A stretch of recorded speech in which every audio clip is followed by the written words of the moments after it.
आज है 6 सितंबर 2024 दिन शुक्रवार। Welcome back to clean news MP. चलिए देखते हैं मध्य प्रदेश की 25 फटाफट बड़ी खबरों को। इससे पहले आप न्यूज को कहां से देख रहे हैं हमें कमेंट में बताना बिल्कुल ना भूलें। साथ ही हमारे फेसबुक पेज को भी फॉलो करें। फेसबुक पेज का लिंक डिस्क्रिप्शन में दिया गया है। 4 घंटे में बहाल नहीं हुई बिजली तो मिलेगा 100 रुपए प्रतिदिन मुआवजा। मध्य प्रदेश के बिजली उपभोक्ताओं के लिए बड़ी खबर है। शिकायत करने के बाद तय समय सीमा में बिजली आपूर्ति बहाल ना हुई तो अब उपभोक्ताओं को हर्जाना मिलेगा। शहरी क्षेत्र में 4 घंटे और ग्रामीण क्षेत्र में 24 घंटे में सुधार करना ही होगा। इस तरह से बिल बांटने में देरी, मीटर ट्रांसफार्मर खराबी की शिकायत का निराकरण समय पर न होने पर उपभोक्ता हर्जाना मांग सकेंगे। जबलपुर में बीएससी बीएड की मांग, सीट भी खाली फिर भी नहीं दे रहे प्रवेश। बीएड और बीएससी जैसे पाठ्यक्रम की मांग तेजी से बढ़ गई। शिक्षक बनने के लिए विद्यार्थी इस पाठ्यक्रम में प्रवेश ले रहे हैं। यही वजह है कि तय सीट से ज्यादा आवेदन हुए, इसके बावजूद कॉलेजेस की सीट भर नहीं पाई। एलिवेटेड रोड में भू अर्जन बना बाधा, फायदे गिनाकर लोगों को मनाएंगे मंत्री अधिकारी। शहर के बहुप्रतीक्षित प्रोजेक्ट में शामिल एलिवेटेड रोड के लिए निजी जमीनों पर भू अर्जन में प्रशासन के सामने बाधा है। पहले चरण के प्रोजेक्ट में जहां एलिवेटेड रोड के लूप उतरते हैं वहां आबादी क्षेत्र भी है। बस्तियों सहित दुकानें आदि हटाई जाएंगी। इसके लिए अब लोगों को प्रोजेक्ट का महत्व बताया जाएगा और माननीयों का सहयोग लिया जाएगा। एलिवेटेड रोड के प्रथम चरण में कहीं पर पिलर, कहीं पर गर्डर तो कहीं पिलर्स के ऊपर गर्डर सहित स्लैब डालने का काम हो रहा है। एमपी विधानसभा में नए सिरे से होगी रिक्त पदों पर भर्ती, पुरानी प्रक्रिया निरस्त। मध्य प्रदेश विधानसभा में रिक्त पदों को भरने के लिए चल रही प्रक्रिया को विधानसभा सचिवालय ने निरस्त कर दिया है। इसमें आर्थिक रूप से कमजोर वर्ग और महिला आरक्षण के प्रावधान का ध्यान नहीं रखा गया। कर्मचारियों के सेवानिवृत्त होने से कई पद रिक्त हुए हैं। अब इन्हें शामिल करते हुए नए सिरे से भर्ती की प्रक्रिया की जाएगी। शहडोल के जिला अस्पताल में असुरक्षित है महिला डॉक्टर, कहा जांच हो तो बड़ा स्कैंडल आएगा सामने। एक और जहां बंगाल की घटना के बाद मध्य प्रदेश में महिला स्वास्थ्य कर्मचारियों को लेकर सरकार अलर्ट मोड पर है, वहीं आदिवासी बाहुल्य शहडोल के जिला अस्पताल में महिला डॉक्टर और महिला रेडियोग्राफर ने सिविल सर्जन से खुद को असुरक्षित बताकर पुलिस और प्रशासन से सुरक्षा की गुहार लगाई। सीएम बोले, जनहित में नवीन प्रौद्योगिकी का सदुपयोग हो, आने वाली पीढ़ी को भी मिले विकास का लाभ। मुख्यमंत्री डॉक्टर मोहन यादव ने कहा कि देश प्रधानमंत्री नरेंद्र मोदी के नेतृत्व में आर्थिक प्रगति के पथ पर तेजी से अग्रसर है। उन्होंने अधोसंरचना निर्माण का देश की रीढ़ बताते हुए कहा कि इसके माध्यम से समावेशी और आर्थिक विकास की नीतियों का निर्माण होता है। मुख्यमंत्री ने कहा कि प्रौद्योगिकी का सही उपयोग करते हुए ऐसा विकास किया जाए जिससे इन पीढ़ी के साथ साथ आने वाली पीढ़ियों को भी लाभ हो सके। 5 संजीवनी क्लिनिक इसी महीने शुरू होंगे। सरकारी स्कूल के भवन को नई पहचान मिलेगी। इंदौर में उत्कृष्ट कार्य करने वाले 175 शिक्षकों के लिए नगर निगम ने सम्मान कार्यक्रम आयोजित किया है। सामान्य प्रशासन प्रभारी नंदकिशोर पहाड़िया ने बताया कि पूर्व राष्ट्रपति सर्वपल्ली राधाकृष्णन के जन्म दिवस को शिक्षक दिवस के रूप में मनाते हुए शोभा पैठनकर, पूर्व सदस्य मध्य प्रदेश लोक सेवा आयोग, डॉक्टर सचिन शर्मा, प्राध्यापक IMS देवी अहिल्या विश्वविद्यालय, मंत्री तुलसीराम सिलावट और महापौर पुष्यमित्र भार्गव के द्वारा रविंद्र नाट्यगृह में इंदौर में शिक्षा के क्षेत्र में उत्कृष्ट कार्य करने वाले 175 शिक्षकों को सम्मानित किया गया। कांग्रेस सोशल मीडिया के माध्यम से एमपी सरकार को घेरने की तैयारी में, नवनियुक्त अध्यक्ष ने किया पद ग्रहण। मध्य प्रदेश कांग्रेस लगातार धरना और प्रदर्शन के माध्यम से सड़कों पर उतरकर मध्य प्रदेश सरकार को घेर रही है। वहीं कई कांग्रेस के बड़े नेता प्रदेश के मुद्दों को सोशल मीडिया के माध्यम से उठा रहे हैं। मध्य प्रदेश कांग्रेस संगठन को मजबूत करने के लिए अलग अलग प्रयोग कर रही है। कांग्रेस का सोशल मीडिया विभाग एक बार फिर से सक्रिय हो गया। सरकार को घेरने के लिए सोशल मीडिया विभाग के कार्यकर्ता ट्विटर, फेसबुक, व्हाट्सएप सहित अन्य सोशल मीडिया प्लेटफॉर्म पर एक्टिव हो रहे हैं। पूर्व लोकसभा स्पीकर सुमित्रा महाजन ने कहा कि कांग्रेस और कम्युनिस्ट की विचारधारा विदेश की।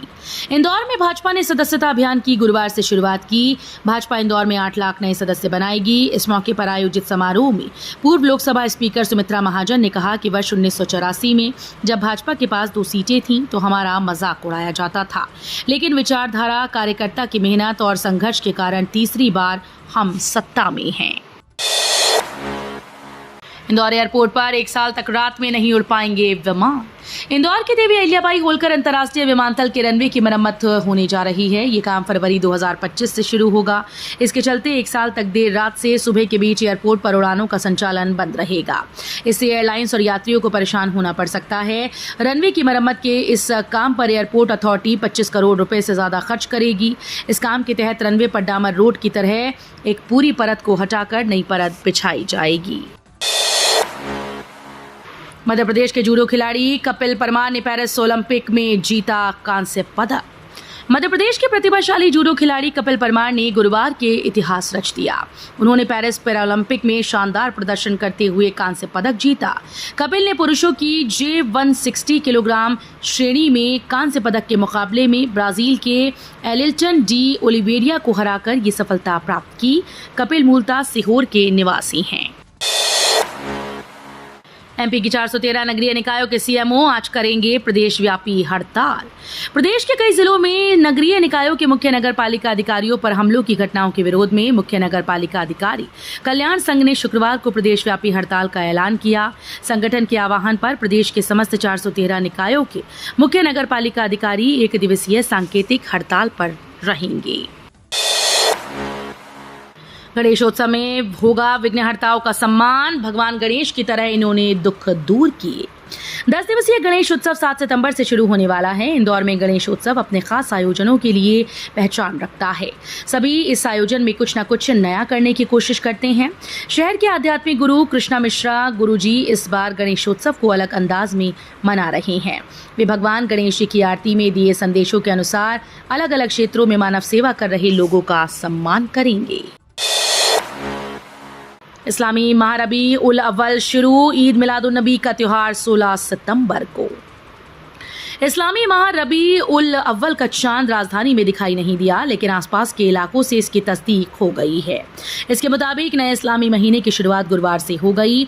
इस लिहाज से ईद मिलादुन नबी का त्योहार 16 सितंबर को मनाया जाएगा। इससे पहले शहर और प्रदेश भर में सीरत नबी पैगंबर मोहम्मद की जीवनी को लेकर अलग अलग स्थानों पर प्रोग्राम आयोजित किए जाएंगे। डॉक्टर कोठेकर बोली, देवी अहिल्या ने कभी घाटे की अर्थव्यवस्था नहीं चलाई, उनकी अर्थनीति सीखने लायक। इंदौर में अभ्यास मंडल के वार्षिक व्याख्यानमाला का समापन गुरुवार को हुआ। नागपुर से आई वरिष्ठ समाजसेवी डॉक्टर मनीषा कोठेकर ने भारतीय स्त्री का प्रतिमान देवी अहिल्याबाई विषय पर अपनी बात रखी। उन्होंने कहा कि भारत के इतिहास में कोई भी सदी ऐसी नहीं जिसमें महिला के पराक्रम, कुशल नेतृत्व की गाथा न हो।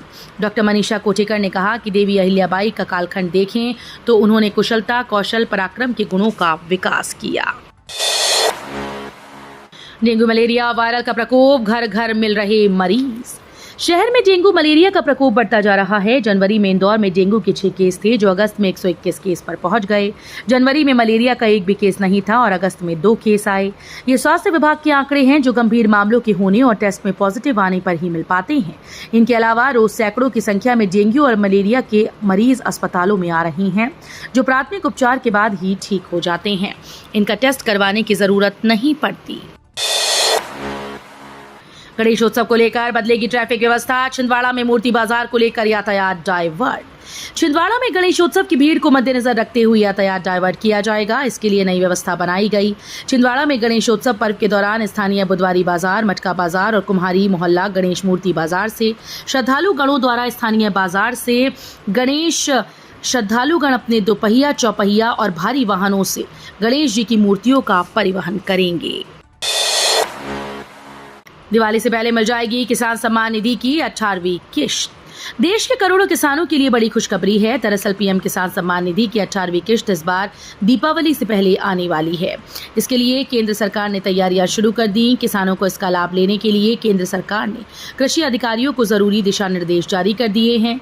इसके तहत इस महीने में सभी लाभार्थी किसानों को KYC कराने के लिए कहा गया। भारत की मांग पर 2023 में इंटरपोल ने जारी किए 100 रेड नोटिस। इंटरपोल ने भारत की मांग पर 2023 में 100 रेड नोटिस जारी कर दिए। ये संख्या एक साल में सबसे ज्यादा है। 10वें इंटरपोल संपर्क अधिकारी सम्मेलन में सीबीआई के निदेशक प्रवीण सूद ने कहा कि हमने दुनिया भर के पुलिस बल से कहा कि वे भारतीय एजेंसीज द्वारा वांछित और सीमा पार रह रहे भगोड़ों को हिरासत में लें।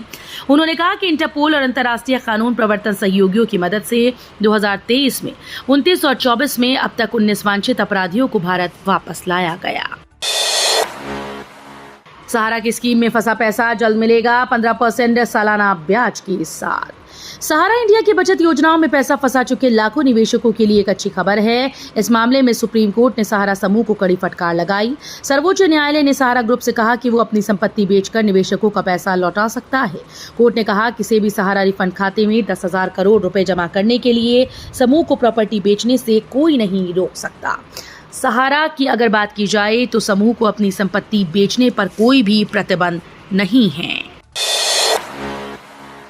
सेना में बढ़ेंगे अग्निवीर, सैलरी में भी बदलाव संभव। केंद्र सरकार अग्निपथ स्कीम में बदलाव कर सकती है। रक्षा मंत्रालय से जुड़े सूत्रों के मुताबिक अग्निपथ स्कीम में बदलाव जरूर किए जाएंगे, लेकिन ये सब सही समय पर होगा। बताया जा रहा है कि सेना में अग्निवीरों की संख्या बढ़ाने और उनके वेतन और पात्रता में बदलाव करने पर विचार विमर्श किया जा रहा है। सूत्रों के मुताबिक अग्निपथ योजना को लेकर यूनिट्स और संरचनाओं के अंदर सर्वे और फीडबैक प्रोसेस जारी है। अर्धसैनिक बलों सहित केंद्रीय कर्मियों के लिए राहत की खबर, खाली नहीं करना पड़ेगा सरकारी मकान। अखिल भारतीय सेवा के तहत आने वाले केंद्रीय अर्धसैनिक बलों के जवानों, अफसरों और अन्य सिविल कर्मचारियों के लिए राहत की खबर है। नॉन फैमिली स्टेशन पर कार्यरत इन कर्मियों को एकाएक अपना सरकारी मकान खाली नहीं करना पड़ेगा। पहले इस संबंध में सरकारी मकान रखने की आखिरी तिथि को 30 जून 2024 तक बढ़ाया गया था। अब आगामी आदेशों तक नॉन फैमिली स्टेशन पर कार्यरत कर्मचारी अपना सरकारी मकान रख सकते हैं। गगनयान की पहली उड़ान में इंसान नहीं, मक्खियां जाएंगी, किडनी स्टोन पर होगी स्टडी। इसरो के सबसे बड़े स्पेस मिशन गगनयान की पहली उड़ान संभवतः बिना जीव के नहीं होगी। इस कैप्सूल में मक्खियों को भी भेजा जाएगा। ये मिशन मानव रहित होगा, लेकिन इसमें 20 कंटेनर्स में मक्खियां भरकर भेजी जाएंगी। वही मक्खियां जो आमतौर पर फलों और सब्जियों पर बैठते हुए हम देखते हैं। मकसद ये है कि स्पेस की यात्रा करने वाले एस्ट्रोनॉट्स को होने वाले किडनी स्टोन की स्टडी की जा सके। असल में मक्खियों में 77% जीन्स ऐसे होते हैं जो इंसानों की बीमारियों की वजह बनते हैं। मक्खियों का एक्सक्रीटरी सिस्टम यानी उत्सर्जन तंत्र बहुत हद तक इंसानों जैसा होता है। प्रदेश में आज फिर एक्टिव होगा मॉनसून। सागर, रीवा, जबलपुर सहित कई जिलों में भारी बारिश का अलर्ट। बंगाल की खाड़ी में कम दबाव का क्षेत्र बन गया है। मॉनसून द्रोणिका भी मध्य प्रदेश के मंडला से होकर जा रही है। मौसम विज्ञानियों के मुताबिक अलग अलग स्थानों पर बनी मौसम प्रणालियों के असर से जबलपुर, रीवा, शहडोल, सागर संभाग के जिलों में मध्यम स्तर की बारिश होने की संभावना है। भोपाल, इंदौर नहीं, मध्य प्रदेश में सतना और रीवा का हो रहा तेजी से शहरीकरण। बेहतर शिक्षा और रोजगार की तलाश में लोग गांव से शहरों की ओर पलायन कर रहे हैं। इसका असर मध्य प्रदेश के सतना और रीवा जिलों में साफ देखा जा रहा है। इन जिलों में कृषि भूमि को कॉलोनी में बदलने के आवेदन तेजी से बढ़ रहे हैं। सतना जिले के कोटा निवासी प्रेम नारायण गौतम ने मीडिया को बताया कि वे अपने बेटे को अच्छी शिक्षा देने के लिए शहर आ गए।